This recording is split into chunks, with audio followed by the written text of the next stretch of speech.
Such a beautiful, beautiful, my goodness, day. The beautiful colors, the clouds sitting over the mountain. Lord of mercy, if I don't move, he'll run over me. Let's see if I can scoot back. We don't often get the... I'm not often out here to see the colors behind the cabin. But those are just beautiful. And they're over here too. I love the sunsets and the sunrises. They're just gorgeous. Sorry, we're all shuffling around because we got water today and did some chores. Now we need to get in and warm up.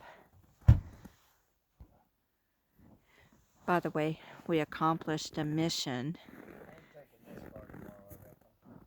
What is it, love?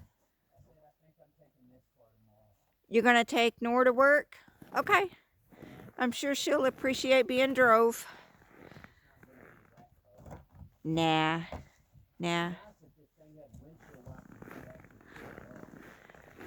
Yes, they sit under the hood, which is odd.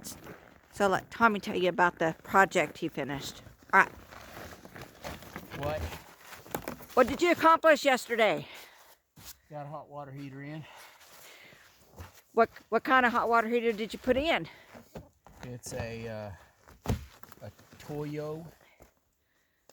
I guess that's the way you say it. Fuel oil one, classified as mini boiler / semi on demand, and so far works pretty good. Got a hot shower. What's the heat source? Fuel. It's fuel, diesel. Fuel. And we run it off the same line that the generator is run off of. Awesome. So I'm going to pause this long enough, and we'll go open the door and we'll show you. Go. So the fuel line that you see teed in down there is on the suction that the generator is running off of. We're in the fuel line around the outer perimeter inside of the building. Comes into over here, and this is where I installed the exhaust and fresh air inlet. Obviously, had we had more room, the installation would have been somewhat easier and cleaner, but for now it works until we resolve the issue with the large water tank being indoors to here and not having any room whatsoever in this building. Our original hot water heater is over there, which will be maybe dismantled next year. There's going to be some more shelves added during the summer when we can open up and work in here without taking a chance on freezing the water, along with some other adjustments being made. But meanwhile, this is our hot water source. The total cost for it was what, babe? About $3,000, $4,000? By the time I bought the connections and everything, about $3,200-$3,300. And then he did all the labor himself. It sits on a stand. Keep in mind, he never picks up his tools.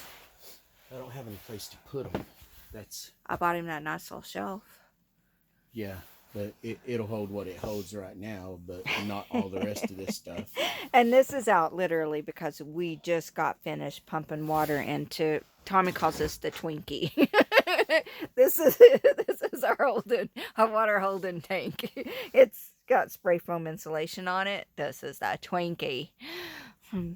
And then, of course, we had to do away with our old pressure tank, and we had to go with that pressure tank because that's what was recommended with this. Had we had the information prior to buying the propane one, we would have never did the propane one. This come after the fact from one of the neighbors. This is what he used. In fact, multiple of the neighbors used and is recommended. Anyway, learning experience. We see a few other modifications that's going to have to be made. We got hot water. Let's hope it lasts longer than the other one. Thank y'all for sharing this experience with us. Tommy's the hero. We're gonna buy. I can't help myself. We're gonna buy him an off-grid superhero cape. Shit show supervisor cape.